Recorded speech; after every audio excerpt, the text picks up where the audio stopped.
शनिवार का समय था जिस समय मुख्यमंत्री मनोहर लाल खट्टर को हिसार पहुंचना था और हिसार पहुंचने के दौरान आप लोग सोच रहे होंगे कि मैं उनका क्यों जिक्र कर रही हूं, तो आपको बता दूं कि चप्पे चप्पे के ऊपर पुलिस तैनात थी और पुलिस तैनात होने के बाद पुलिसकर्मी जो है हर चौक के ऊपर, हर चौराहे के ऊपर मौजूद थे और सुरक्षा के इतने कड़े इंतजाम कर रखे थे कि मुख्यमंत्री खट्टर अगर वहां से गुजर रहे थे तो आपको बता दूं कि रोड की तरफ जो है कोई भी दूसरा वाहन वहां से नहीं जाने दिया जा रहा था। और एयरपोर्ट से सीधा रास्ता कौन सा होता है, रेड स्क्वायर मार्केट से होते हुए एचएयू की तरफ जो है मुख्यमंत्री मनोहर लाल खट्टर जाते हैं। लेकिन उसी बीच आखिरकार होता क्या है, उसी बीच ये जो आप एक व्यक्ति यहाँ पर देख पा रहे हैं, ये कोई मामूली व्यक्ति नहीं है, आम जनता में नहीं है। आपको बता दूं कि आवर्स एकेडमी के अंदर डिफेंस के एचओडी हैं और इनके ऊपर बंदूक तान करके नकाबपोश 3 व्यक्ति आते हैं और दिन दहाड़े विश्वकर्मा जो धर्मशाला है उसके सामने बंदूक तान दी जाती है। बंदूक तानने के बाद ये अपनी गाड़ी से निकलते हैं और उसके बाद जो है आपको बता दूं कि गन के बट से जो है इनके ऊपर हमला किया जाता है और इतनी बुरे तरीके से इनको मारा जाता है। राहुल जी, मुझे ये बताइए कि आप उस समय कहाँ से निकले थे, कहाँ को जा रहे थे और क्या कुछ आपके साथ हुआ था? मैम, ये शनिवार की बात है, लगभग शाम की। तो लगभग 4:50 में ऑफिस से फ्री होके काम से और गया था रेड स्क्वायर, एक कलीग को ड्रॉप भी करना था और कुछ वहाँ पे काम भी यानी कि 4:50 का आप टाइम बता रहे हैं। 4:50 के टाइम पे आपको बता दो कि वीडियो है, वहाँ पर चप्पे चप्पे के ऊपर पुलिस खड़ी थी क्योंकि वही रूट था जहाँ से मुख्यमंत्री मनोहर लाल खट्टर को एचएयू की तरफ जाना था और वो 1 घंटा जो है देरी से चल रहे थे। हाँ जी। तो जैसे ही मैं वहाँ खड़ा होकर वेट कर रहा था, लगभग 10 मिनट हुए होंगे मेरे को वहाँ खड़े हुए, दोस्त का वेट करते हुए। इतने में ही जो वहाँ पे 3 नकाबपोश आए हैं और पूरी तरह से ही उनका चेहरा ढका हुआ था। चेहरा ही नहीं, सिर्फ आंखें दिख रही थी, सर भी ढका हुआ था। और एक जो व्यक्ति अभी हमें बाद में दिखाया वीडियो के अंदर, जो हमने सीसीटीवी फुटेज चेक किया, जब वहाँ पे वो 4 बंदे थे, 4 भी नहीं, एक जो ड्राइविंग कर रहा था, तो हिसाब से तो काफ़ी लोग थे, पर जो अटैक करने के लिए आए थे वो 3 लोग थे वहाँ पे। ठीक है। और 3 लोगों ने फिर जो पूरा चेहरा ढका हुआ था वो मेरे को दिख ही गया था, गाड़ी के बिल्कुल पास आ गया, उन्होंने कहा नीचे उतरो। तो उनके हाव भाव देख के मैंने कोशिश की, मैं आपने गाड़ी वहां पर खड़ी की थी या फिर आपको पहले किसी से बात आपने की हुई थी कि मैं यहाँ पे तुझे मिलूंगा? मैं मेरे दोस्त का वेट कर रहा था, उसका ऑफिस पीछे था, तो मैं जस्ट वैसे ही, उसका फोन आने वाला था मेरे को थोड़ी देर में, उसने कहा कहीं खड़ा होकर वेट कर ले, तो मैं खुद अपनी इच्छा से ही वहाँ खड़ा था।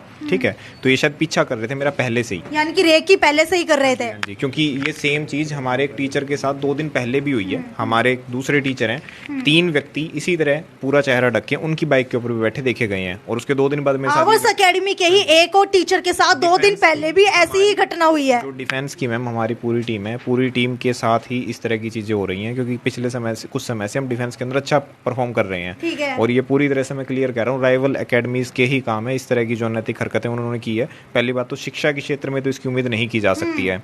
फिर जैसे ही वहाँ पे उन्होंने गेट खोल लिया है गाड़ी का, उन्होंने कोशिश की है मेरे को बाहर घसीटने की। आपकी गाड़ी का गेट खुला था या फिर उन्होंने आकर के खोला है जबरदस्ती? अनलॉक थी, तो वो उनका फायदा उनको ये हो गया कि अनलॉक थी तो वो खुल ही गया, खोला उन्होंने ही था।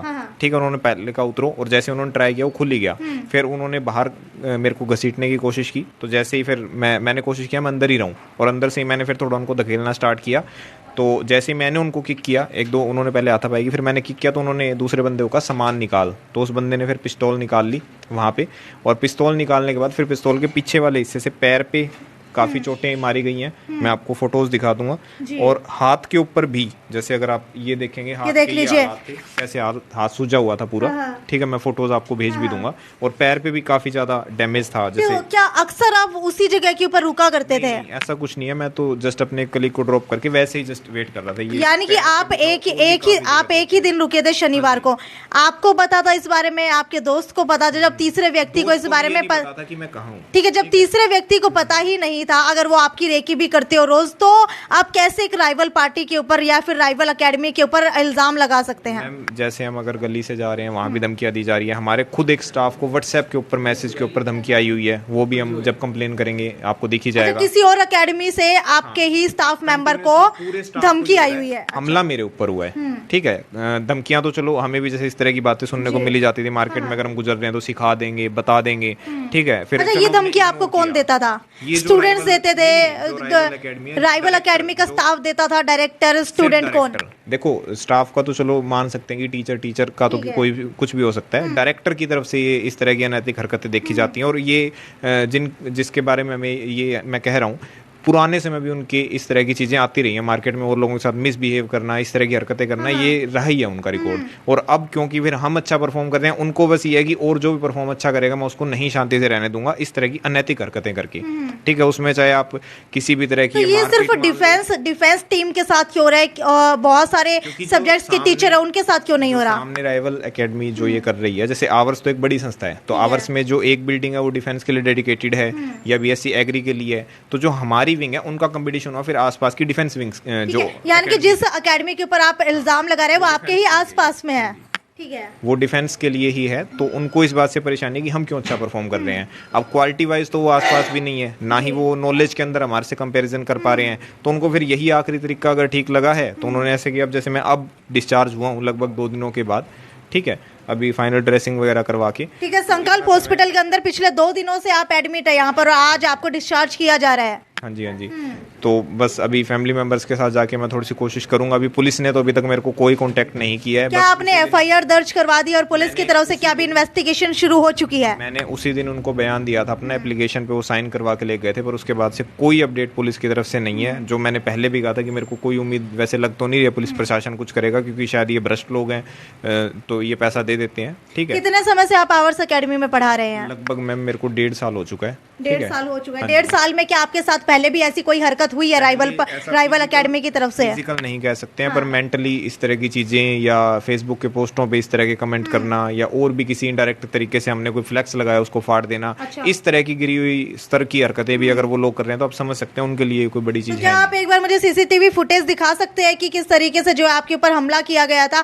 और आपको बता देती हूँ, जो ये हमला किया गया है इनका साफ तौर के ऊपर कहना है एक और एकेडमी है जिनके साथ इनका कंपटीशन चल रहा है। हालांकि ये उसको कॉम्पिटिटर नहीं मानते हैं, लेकिन वो इनको कॉम्पिटिटर मानती है, और इसी के चलते लगातार आवर्स एकेडमी के टीचर्स के ऊपर हमला होता जा रहा है। 2 दिन पहले की ही बात है, एक और टीचर के साथ ऐसा हुआ, उनकी बाइक के ऊपर आकर के 3 नकाबपोश बैठ गए। वैसे ही अगर अब की बात की जाए तो शनिवार को जो है इस तरीके से चोट को और वारदात को अंजाम दिया गया। ये आपको दिखाना चाहूंगी, यहाँ पर ये देख लीजिए सीसीटीवी फुटेज जो है यहाँ पर है, और बताते रहिए साथ साथ। ये यहाँ गाड़ी के अंदर मैं था, अब इन्होंने गेट खोला रहा, आप देख सकते हो। अब इनमें से इन्होंने हाथापाई स्टार्ट कर दिया, और अब इनमें से एक बंदा पीछे मुड़ गया, पिस्टल भी लेगा अभी, और उसके बाद से आपको दिखेगा अभी ये पिस्टल से सपोर्ट करके ही ये मार रहे हैं इन चीज़ों पे, ठीक है। तो उसके बाद जैसे ही थोड़ा थोड़ा फिर भीड़ इकट्ठे होने लगी है, जब ये लोग डर के भागे हैं, वरना तो फिर कुछ भी हो सकता था। और आप देख सकते हैं बिल्कुल ये वो रास्ता है जहाँ से लोग आमतौर पे रेलवे स्टेशन जाते हैं, रेड स्क्वायर मार्केट से, ठीक है, मतलब विश्वकर्मा धर्मशाला के बिल्कुल सामने। हाँ जी, अब देख रहे हैं आप बिल्कुल बिजी रास्ता, ऐसा कुछ है नहीं कि ये खाली जगह है,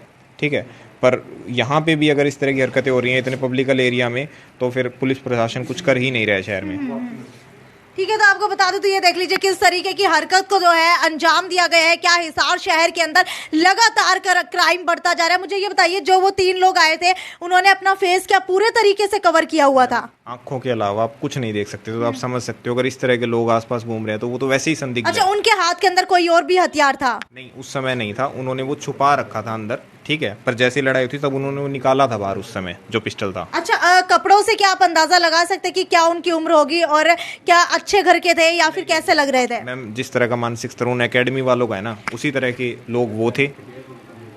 जिस तरह का मानसिक स्तर उन एकेडमी वालों का था उसी तरह के लगभग ऐसा जो थोड़ा सा बदमाशी जैसा सा बैकग्राउंड रहता है, वो लगभग 23 से 24 साल उनकी उम्र थी, ठीक है। और बिल्कुल ही इतनी छोटी उम्र में के जो लोग होते हैं वही थे, ठीक है। तो ये अच्छा, तो उन्होंने मुंह किस चीज से कवर किया हुआ था? मैम, बड़े कपड़ों से कवर किया हुआ, जैसे साफा होता है या कुछ होता है, ठीक है। पूरी तरह ही चेहरा कवर था। और पहले मैं तो ये कहना चाहता हूँ कि अगर इस तरह से चेहरा कवर करके अगर 3 लोग रोड पे चल रहे हैं तो वो तो वैसे ही संदिग्ध है, पुलिस प्रशासन कर क्या रहा है? बिल्कुल, एक सवाल जो है बहुत बड़ा और एक कलंक जो है पुलिस प्रशासन के ऊपर लग गया है हिसार शहर के अंदर। क्योंकि अगर आम दिनों की बात की जाए फिर भी अंदाजा लगाया जा सकता है कि चलिए कोई बात नहीं, पुलिस नहीं होगी, या फिर शनिवार रविवार का समय है, पुलिस जो है इतनी ज्यादा मौजूद नहीं होती है चौक चौराहों के ऊपर। लेकिन उसी दिन का समय है जिस दिन हमारे सर्वाधिक पद के ऊपर बैठे हुए मुख्यमंत्री खट्टर यहाँ पर आए थे, जो है चप्पे चप्पे नापे के ऊपर पुलिसकर्मी तैनात है, लेकिन उसके बावजूद भी हिसार जैसे शहर के अंदर जहां पर इतनी सौगातें देने का वायदा किया जाता है, जहां पर इतनी पीसीआर चलती है, इतने राइडर्स घूमते हैं, लेकिन उसके बावजूद इस तरीके से जो है इतनी बड़ी वारदात, इतनी बड़ी घटना को अंजाम दे दिया जाता है। अगर रेड स्क्वायर मार्केट की ही बात की जाए तो वहां पर अमूमन जो है एक पीसीआर इसी विश्वकर्मा धर्मशाला के पास लगातार घूमती रहती है। तो वही राइडर्स की बात की जाए तो राइडर्स भी जो है वहां पर कहीं ना कहीं घूमते रहते हैं आसपास के ही एरियाज के अंदर, क्योंकि अकेडमीज वहां पर बहुत ज्यादा है। इसके अलावा जो है अगर पोश इलाकों की बात की जाए, बैंक की बात की जाए, या फिर और भी बहुत सारी चीजें हैं, एमिनेंट मॉल हो गया, जिसके चलते वहां पर पार्किंग के लिए हमेशा विवाद होते रहते हैं। इसी के चलते पुलिसकर्मी वहां पर घूमते रहते हैं। लेकिन पुलिसकर्मियों के ऊपर ही नहीं बल्कि हमारी न्याय और प्रणाली व्यवस्था के ऊपर जो है लगातार सवाल उठते जा रहे हैं, क्योंकि एक इस तरीके के शरीफ टीचर के ऊपर अगर इस तरीके से हमले होने लगेंगे तो एक आम आदमी आखिरकार कहां जाएगा। क्या ऐसा हो सकता है कि अपने कॉम्पिटिटर के लिए या फिर अपना जिससे भी कंपटीशन हो उसको डाउन करने के लिए उसके ऊपर हमले करवाए जाए? आपको क्या लगता है कि ये कितना सही है, कितना गलत है? और पुलिस की बात की जाए तो अब जो है 2 दिन हो चुके हैं, लेकिन पुलिस के हाथ कुछ भी नहीं लगा है। सिंगल कॉल भी पुलिस के एंड से मेरे को नहीं मिला है। क्योंकि हमेशा पुलिस कहती है कि सीसीटीवी फुटेज अगर मिल जाती है तो उसके बाद हम उन आरोपियों को पकड़ लेंगे, लेकिन सीसीटीवी फुटेज यहाँ पर है हमारे पास। ये भी जो फुटेज है ये हमारे स्टाफ ने ही जाके रिकवर किया, पुलिस का इसके अंदर कोई भी काम नहीं है। और जैसा आपने कहा जो खट्टर जी ने सौगात दी है, तो मैं हाथ जोड़ के यही कहना चाहूंगा, इस तरह की सौगातों से हमें कुछ नहीं चाहिए। अगर आप हमें सुरक्षा ही नहीं दे सकते हैं तो इसका मतलब तो यह है कि फिर हमें शहर छोड़ के चले ही बिल्कुल, जान से बड़ा कुछ भी नहीं होता। यहाँ पर जो है टीम मेंबर भी मौजूद है। सुभाष जी, मुझे ये बताइए, आवर्स एकेडमी की तरफ से कितना सपोर्ट है इनको? फुल सपोर्ट है मैम, हमारे टैलेंटेड टीचर है, बहुत काम किया है इसमें उन्होंने। तो आवर्स अकेडमी इनको हमारे डायरेक्टर सर और पूरा स्टाफ इनके साथ में है। अच्छा, मुझे ये बताइए कि राहुल चौधरी जैसा पढ़ाते हैं, क्या जो राइवल अकेडमीज है वो इनसे जलन रखती है या फिर कहीं ना कहीं कंपटीशन की वजह से ही ये हमले हो रहे हैं? देखो मैम, काफ़ी दिनों से जैसे सर बता रहे हैं कि भी ऐसे ऐसे है, तो उनको ऐसा नहीं करना चाहिए। सभी अपने अपने फील्ड में काम करते हैं, ठीक है ना। तो मैं भी अगर ऐसा हुआ है तो सर कह रहे हैं तो ऐसा है। बिल्कुल, आपको बता देती हूँ आज जो है राहुल चौधरी के साथ ऐसा हुआ है, जो आवर्स एकेडमी में डिफेंस की एचओडी है। ऐसा किसी भी टीचर के साथ, किसी भी प्रोफेसर के साथ हो सकता है। तो इस वीडियो को ज्यादा से ज्यादा शेयर कीजिए और राहुल को न्याय दिलाने में हमारी मदद कीजिए। खैर, ये तो यहीं तक की खबर थी। आगे जो भी अपडेट रहेगी इस मामले से जुड़ी हुई वो आपको देते रहेंगे। तब तक इसको ज्यादा से ज्यादा शेयर करना और हमारे चैनल को फॉलो करना ना भूलें। मेरे को लगता नहीं है वैसे दूसरा अपडेट कोई दे पाएंगे, क्योंकि पुलिस प्रशासन इस पे कोई काम नहीं कर रहा है। तो आप दूसरी वीडियो का वेट शायद ना ही करें। आप ये बात मान लें कि हिसार के अंदर सुरक्षा आपको नहीं मिलेगी। ठीक है, तो देख लीजिए, कहीं ना कहीं जो है न्याय व्यवस्था से, न्याय प्रणाली से इनका विश्वास उठ चुका है। और अगर आपको क्या लगता है कि जो हमारी पुलिस व्यवस्था है वो कहीं ना कहीं ठप होती हुई नजर आ रही है, जो भी आपकी राय है वो नीचे कमेंट सेक्शन के अंदर लिख करके जरूर बताएं। नमस्कार।